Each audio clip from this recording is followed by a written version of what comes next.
Hi, I'm Dr. Patricia Grabarek. And I'm Dr. Katina Sawyer, and welcome to Thriving at Work, a Worker Being podcast. You can learn more about us on our website, workerbeing.com, or on social media, or you can support our community. You can find more details about us at workerbeing.com/community. So today, we're actually going to be talking about job change and the impact on well-being. It's a fun topic, different topic, not one I've read too much about. So my first question for you, Katina, we both changed jobs recently, actually, so that's kind of interesting, probably very relevant to us. What do you think the hardest part of a job change is? The hardest part of a job change. I think, and maybe this is just indicative of what I'm finding challenging right now, Probably. but I think it's like figuring out who to go to for what and who knows what and who the right people are to ask your questions to get the right answers that you need. Like, I feel like that, like, what's it called? Knowledge. You know what I'm talking about. I do Capital, know. knowledge related capital. That's not it, but it's something like that. The understanding of who has that capital is sometimes challenging to figure out, and you sort of need to know that to get the wheels turning on things. So I think learning that's probably the hardest part for me, who to go to for what and who knows what. Yeah, I actually was thinking something sort of similar. For me, I was thinking like context, which is similar in the sense of like having background knowledge. I feel like the hardest part of a job change is like you come in, you're like all excited to start contributing, but then you realize like whatever you're doing may not make sense in that context. And there's like all this background information that you have to figure out. And sometimes it's hard to know like what is the right question to get you the information you need so that what you're delivering actually makes sense for, the team, the company, whatever that you're working for. So I think that like understanding the background knowledge, the context is really important. And that I think is probably the hardest thing to learn. Yeah, that makes sense. Some around the history and making sure that the suggestions that you're making, the plans that you're putting together will resonate based on the history. And then kind of combined with part of the history is who's like, I think it's really important to know like who's the person. Like every organization has like the person or the couple people who have been there a long time and kind of know stuff and can be that font of information, and finding those people and getting a download can be helpful. We really focused a lot on very like practical things too. We're not like the hardest part is like missing people, or the hardest part is like whatever. It's like we're Making just like new friends. We find information, get information. It's okay. I think that is about right in terms of our like work mode. Yeah, I think so. I mean, they're very much related, right? It's all about like where do we get the right information that to help us be successful and to do what we need to do. So, I mean, I do think that is really important. This study talks a little bit about the types of things that might impact wellness. So it's not about the things that we find the hardest necessarily, but like the things that, can really impact how you're feeling. So things like, work-family conflict, which obviously could change when you have a new job, like your routines change, things like that, job satisfaction, stuff like that. So the couple of takeaways I want to highlight before we dive in a little deeper. The first one is that changing jobs can be hard and that your well-being takes a hit whenever you change a job, which I feel like is counterintuitive because I think a lot of people change jobs to get out of bad situations. But the research shows that changing jobs actually can hurt your wellness at first. The difficulties with job changes, I know it is, right?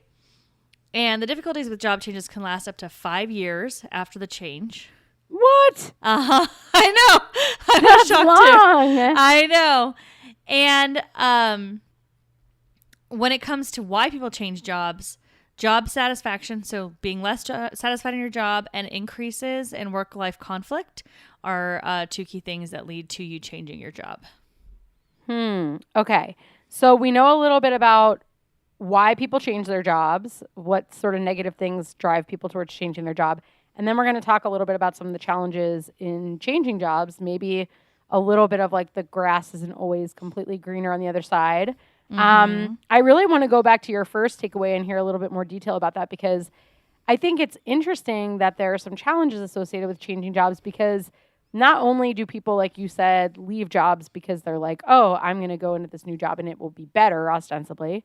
But I also feel like people are like, oh my gosh, you're starting a new job. That's so exciting. Congratulations. And nobody's like, how are you doing? In the same way, because people associate it with like an exciting time, but not necessarily as much like a challenging time, if that makes sense. Yeah, totally.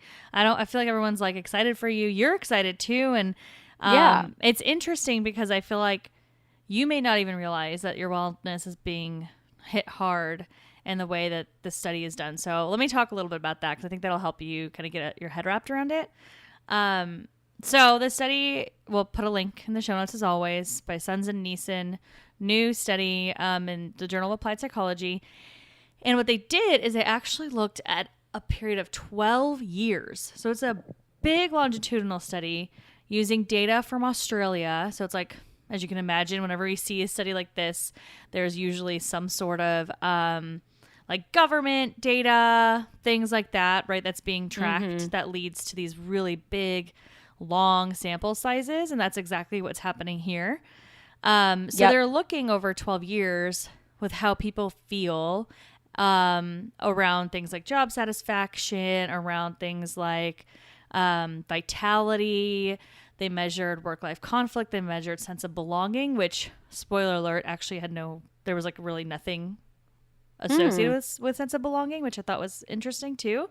That is interesting. Yeah. And then they looked at those types of measures, but then they also were just looking at like, did you change jobs? How long have you been in your job? So they were able to track people over 12 years when they changed jobs, when they, were staying in job. Like some people obviously stayed in the job the whole time, right? So it kind of varied depending on each individual person's experience. So you see there's 12 different measurements going on.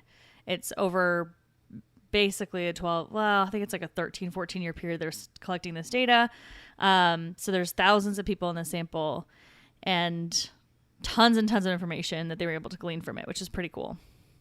That is cool. So they're basically able to say, okay, if you change jobs this year, then next year, did this change for you? Like they're able to predict things over time. Mm-hmm. Exactly. Okay, cool. And it's really important that this is all about voluntary job change. So it's not about being laid off or, even retirement, I guess, wouldn't count there, right? Because you're not just changing a job. So it's anything that's like involuntary. You work in a seasonal role, your temporary job, the company closed, whatever. All those things don't count. So it's only people that were like gainfully employed that then decided they wanted to do something else and change their jobs. Okay. Gotcha. Okay, cool. So we're not really looking at job loss or mourning job loss. You're looking at people that are deciding to take on a new role. Exactly. Yep. Cool. Okay, well, that's good context. Yeah.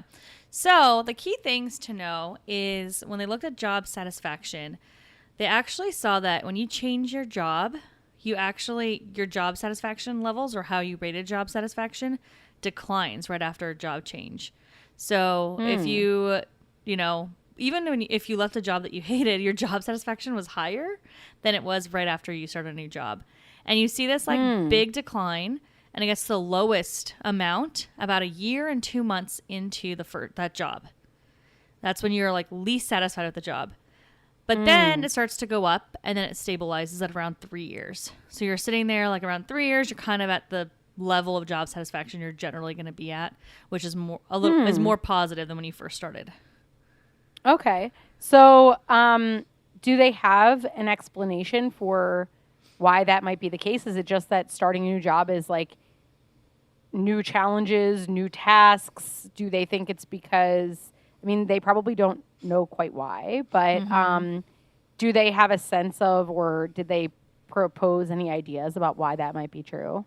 Yeah, they don't really know why, like you said, but the thoughts that they had were, well, in a new job, like you just don't know if you're satisfied at first, right? You might not feel Mm-hmm.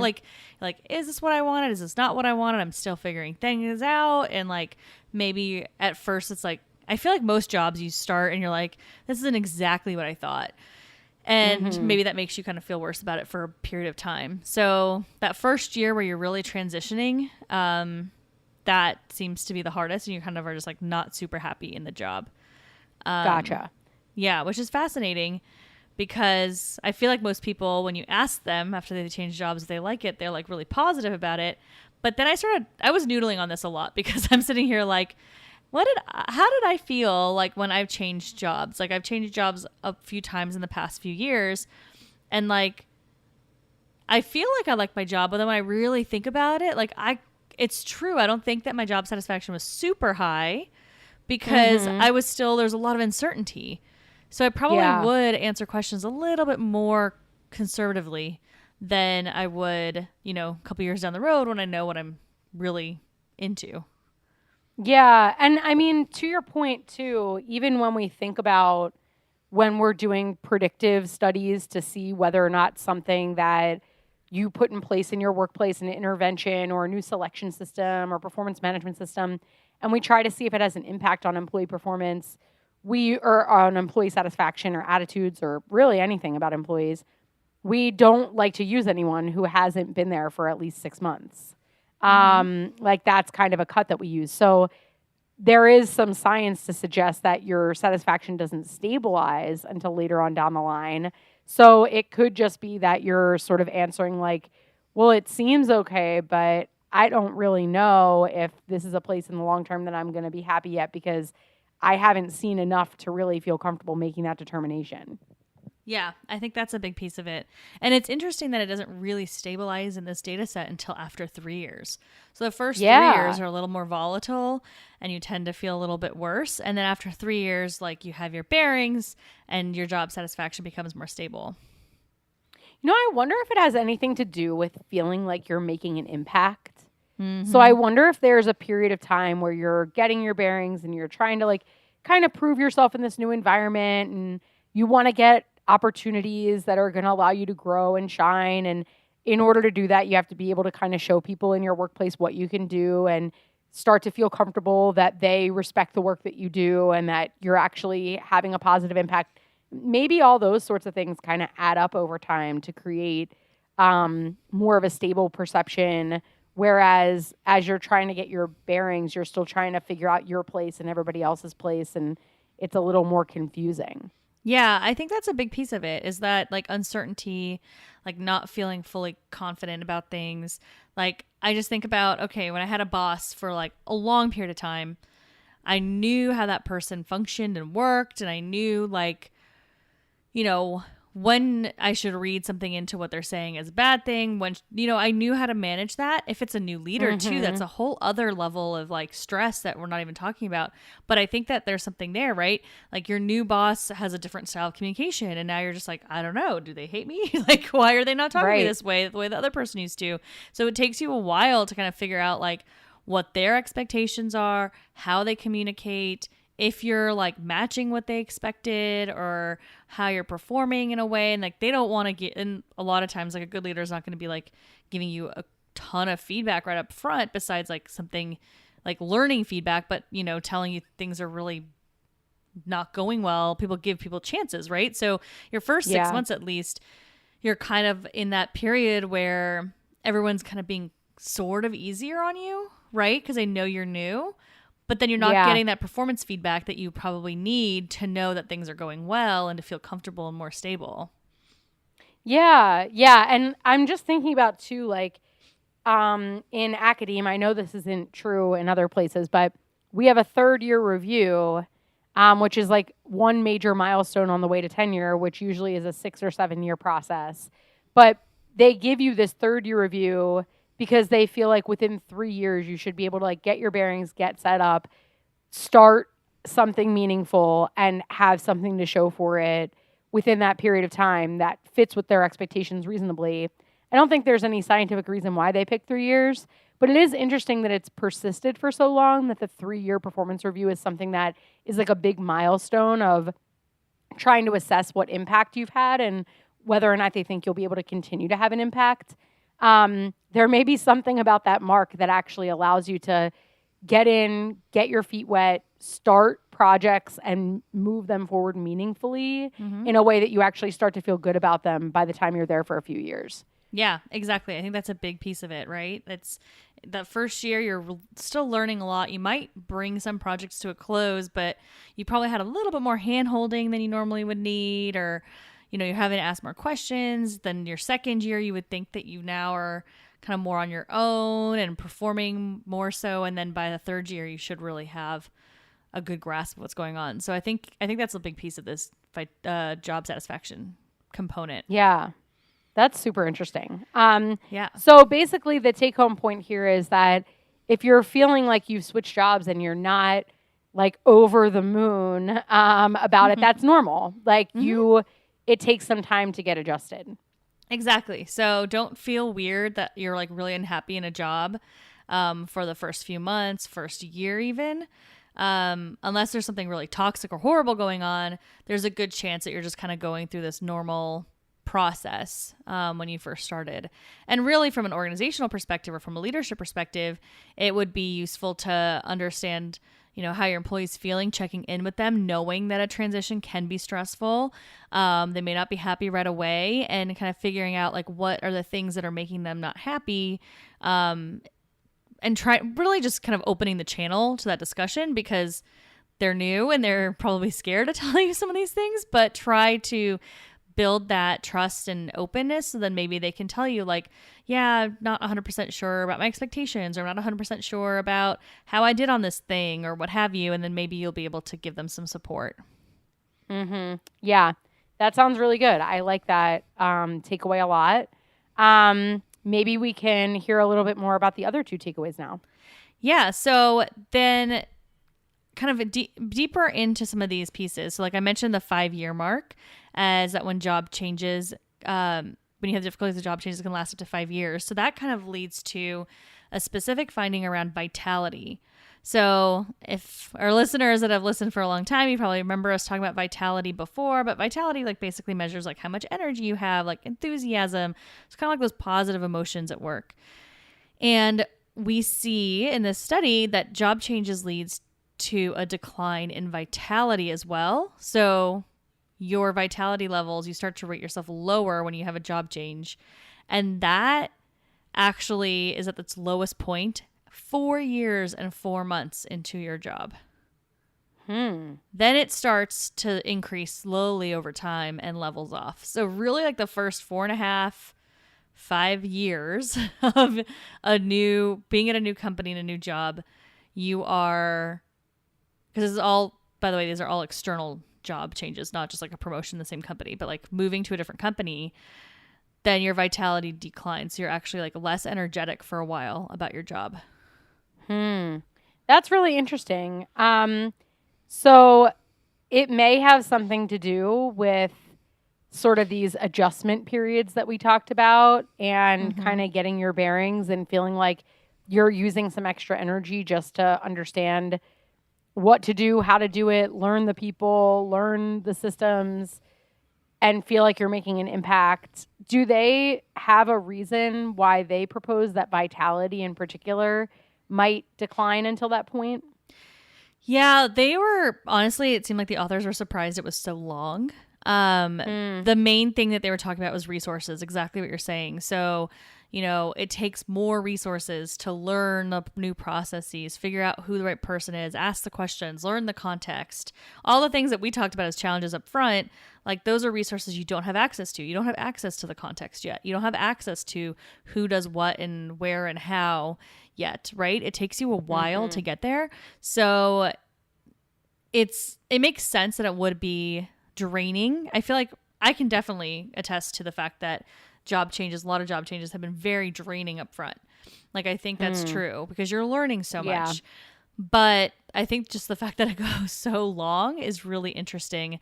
But I'm guessing the lowest point being at 4 years and 4 months, my read on it is, and this is not what the author said, and we don't have any data on this, but my read on it is like at first it's not like a drastic decline. It's not like all of a sudden you have like low vitality, right? But you start to kind of get more Yeah. tired because you're in this learning phase. And then I kind of wonder if at some point you start getting more put on your plate because you're no longer new. And so there's like this interaction between you're still not fully comfortable and fully settled and fully understanding things, and you might lack some resources, but now you're also expected to do more. So that could create some, exhaustion and less of that excitement and enthusiasm. Yeah, that makes a lot of sense. That you're sort of like, as Britney Spears would say, you're not a girl, but not yet a woman. Exactly.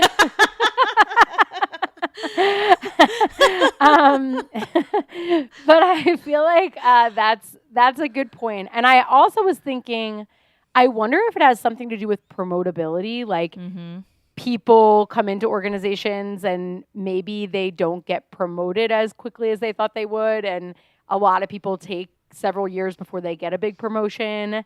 And so maybe it's like over time, you're like, hey, I feel like I've been doing a good job. Maybe I'm ready for the next role.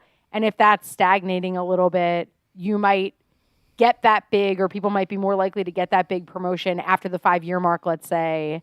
I don't know what the data would say about that, but that would be kind of interesting to look into, is whether or not it has something to do with when they put you into your next roll up. Yeah, that's a good point, because usually before that 5-year mark, you might get like a step up, like a manager to senior manager, but like going to a director would be probably longer, right? From a director to a VP, or director or senior director to VP would be a bigger step, but director to senior director, smaller step. So you'll probably see a smaller step first and then a bigger step. And those smaller steps don't always feel that meaningful. So I could see that being part of it. Yeah. Maybe there's something to do with like at the 5-year mark, a lot of people tend to get their first big promotion and then they're like, woohoo, and they're excited. Exactly. Yeah, that's possible. These are all good reasons. Yeah. I know. It's like we're all surmising what these reasons are. I think the big takeaway, like you had said with job satisfaction, is like knowing that it's normal to be really tired when you start a new job, knowing that it can take time for you to feel like fully energized, knowing that, you're probably going to see some declines before it gets easier, and that's completely normal. And so not like blaming the job and like piecing out really fast, right? If that's what's happening, if there's nothing toxic, that is. And so I think that there's that's a big learning. And then I also think from an employer perspective, kind of nurturing those people, like the socialization period, the onboarding period, the new hire period really is a lot longer than we would think because of this data. Like, so we need to be aware that people are not necessarily going to be feeling their absolute best for a little while.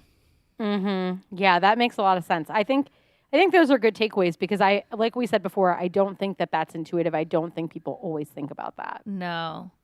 The final one that I wanted to call out in terms of these like 3 things that impact well-being that are impacted badly by job change is work-family conflict. So in this one, when you change jobs, you actually see a big increase in conflict. And this is probably as you're figuring out your routine and all that kind of stuff.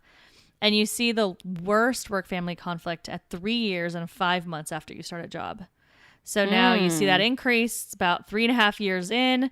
Then it starts to decline and become more stable. So there's like a theme, right? We're seeing through, 3-ish years, 4-ish years for work-family conflict vitality. Luckily for job satisfaction, it's earlier. It's in like the 1-year mark, but it takes you a while to really figure things out. Yeah, I think that's super interesting, because I think a big take home across all of these is it's a little bit disruptive to start a new job.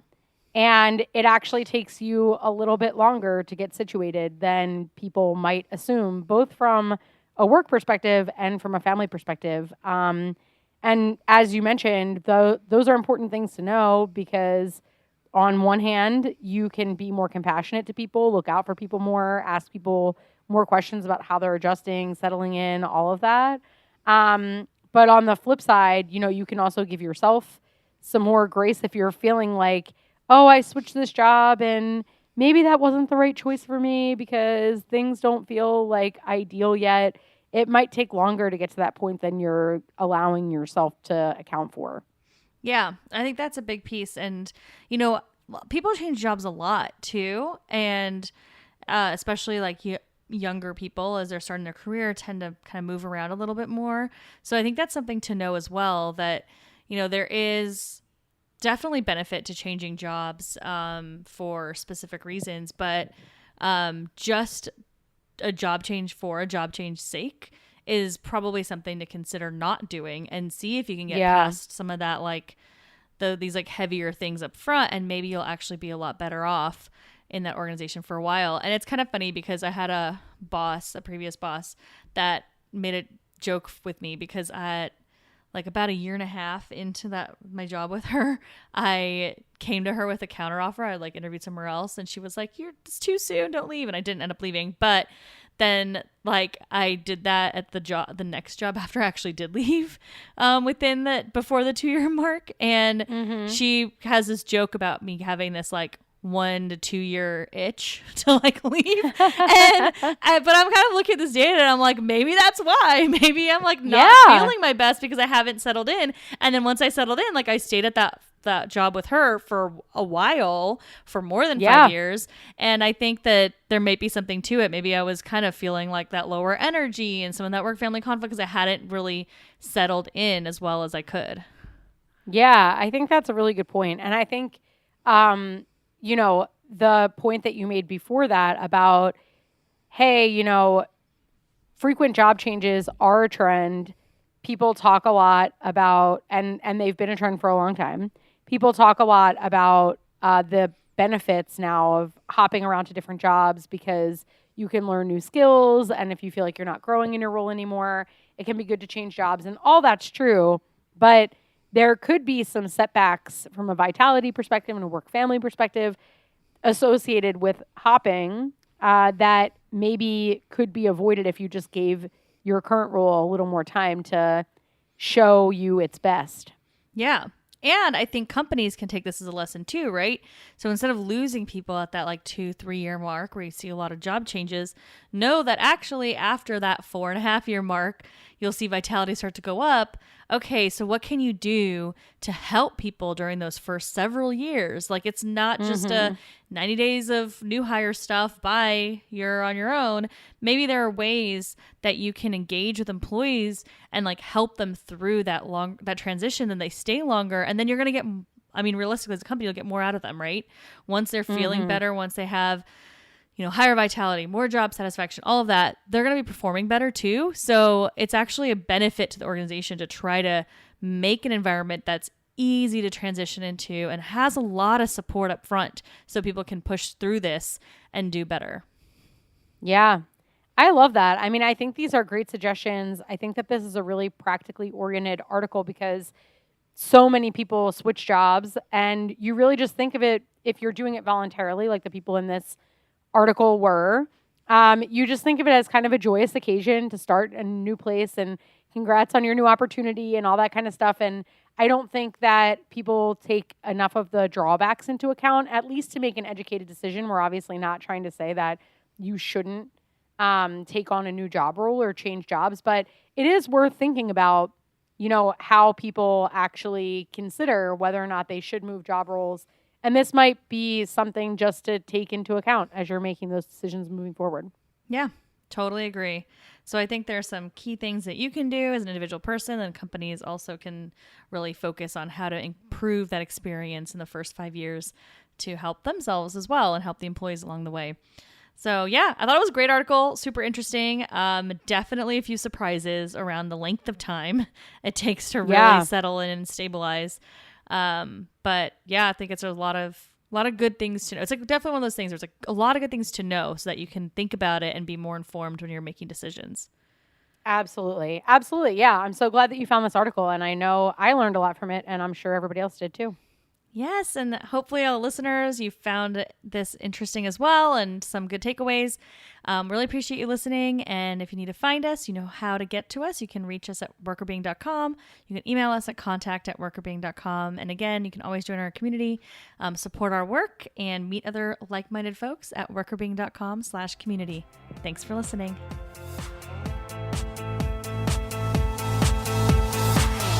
Thriving at Work is hosted by us, Dr. Patricia Grabarek and Dr. Katina Sawyer, and produced by Allie Johnson.